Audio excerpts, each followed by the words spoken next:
반갑습니다. 승자와 패자로 나뉜 전 세계 집값 거품에 대해서 알아보도록 하겠습니다. 이제까지 인생을 살면서요, 한 20년, 30년 동안 집값 거품, 집값 폭락에 대해서 단 한순간도 얘기를 들어보지 않은 적이 없습니다. 우리는 매년 하는 얘기가 지금은 집값 거품이다. 이제 조만간 집값은 폭락할 것이다. 라는 얘기를 몇십 년 동안 듣고 살고 있습니다. 여러분들도 똑같습니까? 저랑. 여러분들도 저랑 같이 매일 집값 거품, 집값 폭락에 대해서 얘기를 듣고 사십니까? 네. 거의 대부분 사람들이 그렇게 느끼고 있을 거예요. 그리고 실제로 그렇게 듣고 있고요. 그래서 과연 이 집값 거품이 언제 꺼질 것인가? 그리고 집값 폭락은 어떻게 언제 나타날 것인가? 그런데 많은 사람들이 기대를 했던 것이 무엇입니까? 코로나 사태가 이 엄청난 현재까지 있어왔던 자산 양극화를 해소할지도 모른다는 생각을 했었습니다. 그렇게 생각을 할 수밖에 없었던 것이 코로나가 터지니까 이제 자산을 많이 갖고 있는 사람들, 그 사람들에게 가장 먼저 피해가 갈 것이라고 생각을 했던 것이죠. 그래서 이 가난한 사람들, 특히 무주택자들은 이 코로나를 기회를 이용해서 이제 앞으로 평등해지는 시대, 그리고 자산 양극화가 좁혀지는 시대가 될 것이다라고 믿어 의심치 않았었는데, 자, 결과는 완전히 다르게 났습니다. 거품 커진 전 세계 집값, 코로나 동안 승자와 패자 갈랐다라는 내용입니다. 지금 여러분들도 보도뉴스 보셨을 거예요. 미국이 5월 달에 최대로 올랐습니다. 집값이. 주택가격이요, 무려 23.6%나 올랐다고 합니다. 공식 통계 자료입니다. 미국. 엄청나게 올랐습니다. 그러면은 5월달 이전에는 내렸습니까? 아니죠. 계속 올랐습니다. 자, 여러분들이 생각하는 코로나 시대가 닥친, 이 위기가 닥친 순간에는 자산 불평등, 자산 양극화가 해소될 거라고 생각했던 대부분의 사람들이었지만, 전 세계에서 미풍 선생 혼자만이 코로나 때 3월달 보시면 알 겁니다. 엄청난 자산 양극화를 만들 것이다. 화폐는 휴지 조각이 될 것이라고 제가 전 세계 유일하게 지금 여러분들한테 유튜브 보시면 아실 거예요. 주장을 했었습니다. 그 결과가 이렇게 나타난 겁니다.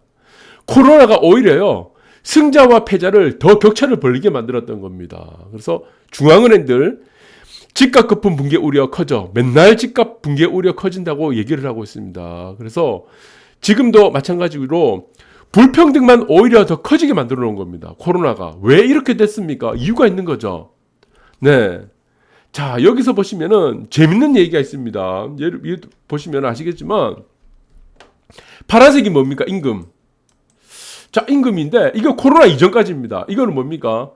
자산입니다. 자산 중에서 집입니다. 집. 주택. 자, 여러분들 주택 가격이 올라갈 때 어떻게 됐습니까? 미국은 1980년대 기점으로 해서 임금은 정체되고 있는데, 거의 정체됐죠. 집값만 계속 올라갔죠. 대한민국은 언제부터입니까? 2000년 저금리 시대가 이루어진 2000년대부터 미국은 1980년대 구조조정 시기를 끝나고 1970년대는 엄청난 인플레가 나타났던 시기고, 아실 겁니다. 1, 2차 오일 쇼크가 나타나고, 여러분들 잘 아실 거고, 그리고 80년대부터는 구조조정 시기가 나타났죠. 미국에. 일본의 미빅 전략이라고 해서 전 세계 점유율을 일본이 다 차지했습니다. 그때부터 미국은 이제 10년간 구조조정 시기였습니다.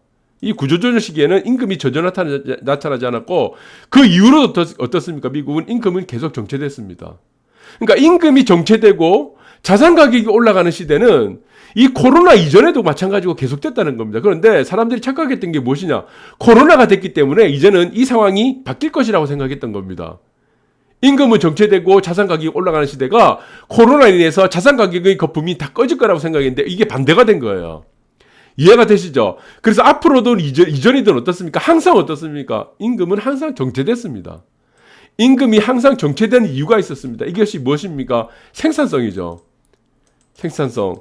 기업의 생산성을 높이려고 하는 가장 기본적인 비용 중에 하나가 임금입니다.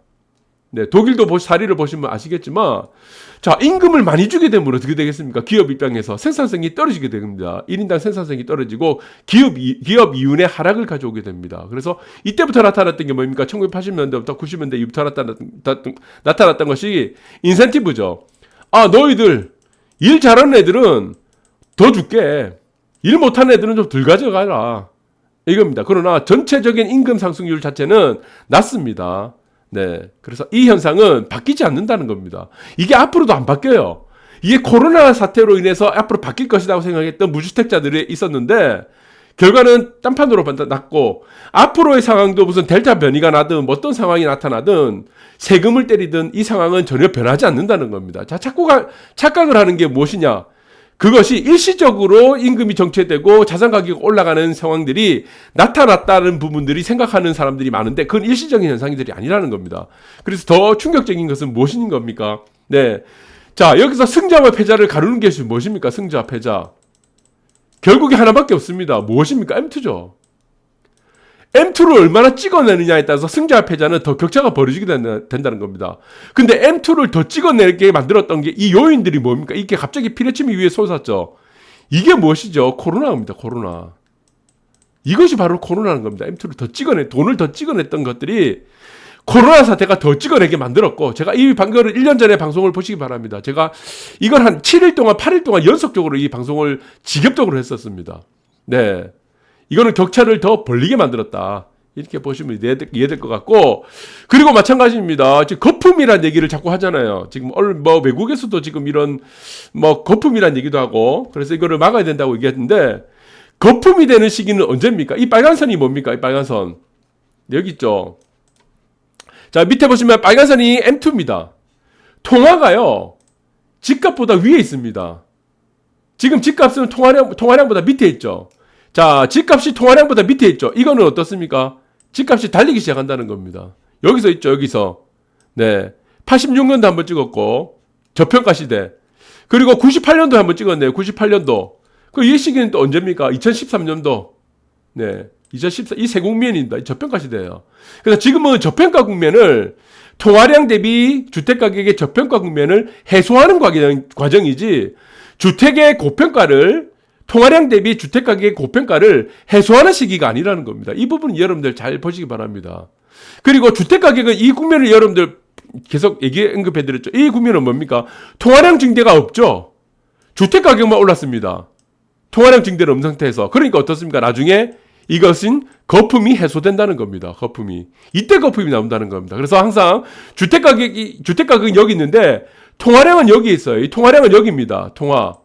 이 국면에서는 거품이 나올 수 없다는 겁니다. 이게 반대 국면이 돼야 돼요. 주택가격이 밑에 있고 통화량은 밑에 있어요. 그러면은 통화 증가 속도가 따라가지 못하면, 주택가격 속도를 따라가지 못하면 이게 어떻게 됩니까? 결국에는 하락을 하게 됩니다. 자, 이 국면에서 보시기 바랍니다. 2003년도부터 2002년도부터 2010년도까지 보세요. 주택가격과 통화량이 같이 올라가죠. 그러니까 어떻습니까? 이게 거품이란 것들이 생기지 않는다는 겁니다. 격차가 이격이 커야 된다는 것. 이격이 커야 되죠. 이격. 네, 이격도라는 것이 있습니다. 이격이 커야지 이게 거품이 생기는데, 지금 상황에서는 주택가격이 하락할 수 있는 요지가 1%가 되지 않습니다. 이렇게 보시면 돼요. 그래서 지금 통계라든가 이런 자료들을 지금 보지를 않고 맨날 거품이라든가 폭락을 얘기하시는 분들이 많았고, 제가 확실한 증거 자료를 보고 지금 언급해드렸습니다. 그래서 7월, 6월달이죠. 지난달. 서울 아파트 지난해 패닉바잉 이후 가장 높게 올랐다. 그러니까 이유가 있는 거예요. 왜 지금 패닉바잉을 합니까? 왜 올랐습니까? 통화 증가 속도를 주택가격이 따라가지 못하는 겁니다. 그러니까 결국에 따라가게 돼 있다는 겁니다. 이게 주택가격이. 키 맞추기 한다는 겁니다. 키 맞추기. 네. 그러니까 아파트 가격도 옆집에 A라는 지역이 있고 B라는 지역이 있어요. A라는 지역이 계속 한 30% 올랐어. 그럼 B라는 지역이 안 올랐어. 그럼 이게 따라 올라가잖아요. 여기서 한 10% 올라가잖아요. 입지의 정도 차이가 있지만. 마찬가지입니다. 통화도 주택가격이 또 서로 키 맞추기를 한다는 겁니다. 그래서 고평가와 저평가를 계속 오고 간다. 이렇게 보시면 될 것 같습니다. 그래서 아파트 매매 가격 추이 보니까 지난달까지입니다. 지난달까지 추이를 보니까 전국이, 네, 매매 가격입니다. 실제 매매 가격이에요. 네. 트랜섹세이션 가격이고, 자, 트랜섹션이죠. 예. 그리고 서울은 116. 여기서 가장 강세가 어디냐면은 수도권입니다. 수도권. 상기 신도시에 대한 불신이 가장 크죠. 수도권이 가장 많이 올랐고, 그 다음에 뭐 서울하고 뭐 전국적으로 다 오릅니다. 그리고 여기서는 세종, 공급 물량이 많다는 곳이 어디입니까? 그리고 대구. 왜 세종과 대구는 이렇게 되냐? 구매력이 떨어진다는 겁니다. 여기서는 구매력.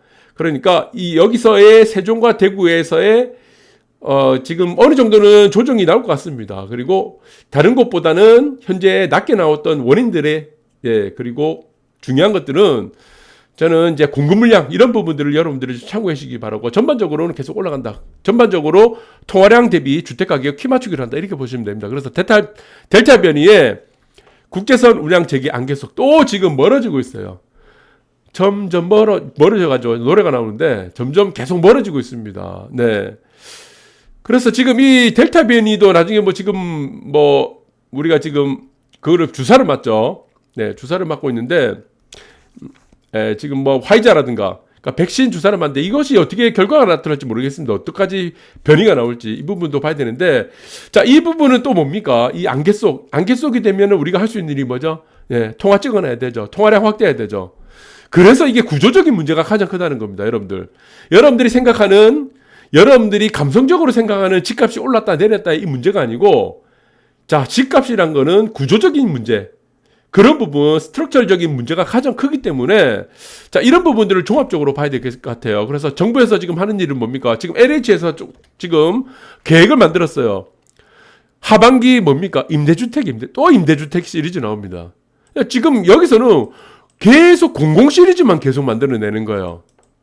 공공 시리즈. 지금 공공개발, 공공주택 복합사업 자체도 지금 공공 시리즈잖아요. 공공개발, 공공분양, 공공임대. 네, 공급이 안 나올 수가 없다는 겁니다. 나올 수가 없는 요인들을 계속 만들어 놓고 양질의 우리가 주택의 주거복지라는 것은 양질의 주택 공급을 해주라는 거. 이게 주택 공급이죠. 양질의 주택 공급을 해달라는 게 뭡니까? 이게 바로 주거복지예요.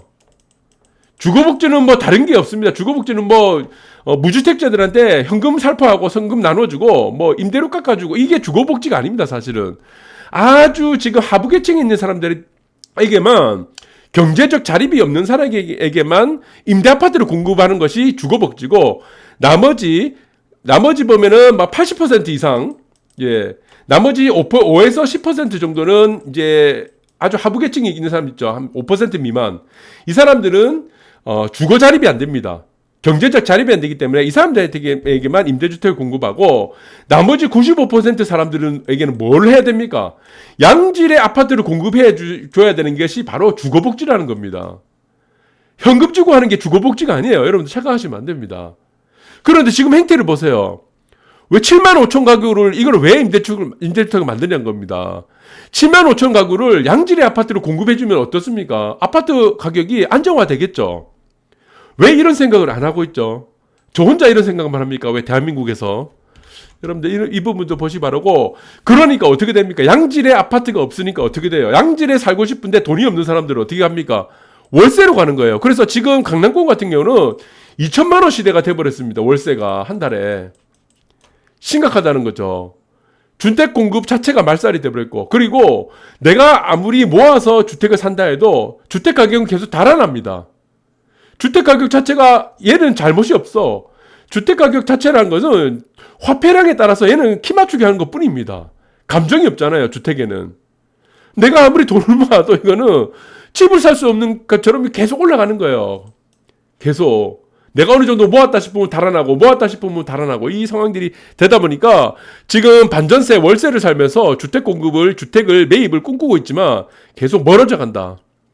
그래서 지금 강남 중심으로 초고가 월세가 속속 등장하고 있다. 이렇게 해서 지금 무주택자들은 외곽으로 계속 밀려나고 있다. 이 상황들을 보시기 바랍니다. 그리고 월세 부담도 커지고 전세 부담금도 더 커지고 있다. 자, 심각합니다. 그래서 지금 무주택자들에게 위험 시그널이 계속 나오고 있다. 이 부분들을 여러분들도 좀 보셔야 될 것 같습니다.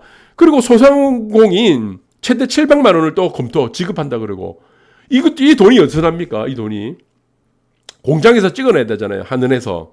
그러니까 이율 배반적으로 자꾸 생각한다는 겁니다.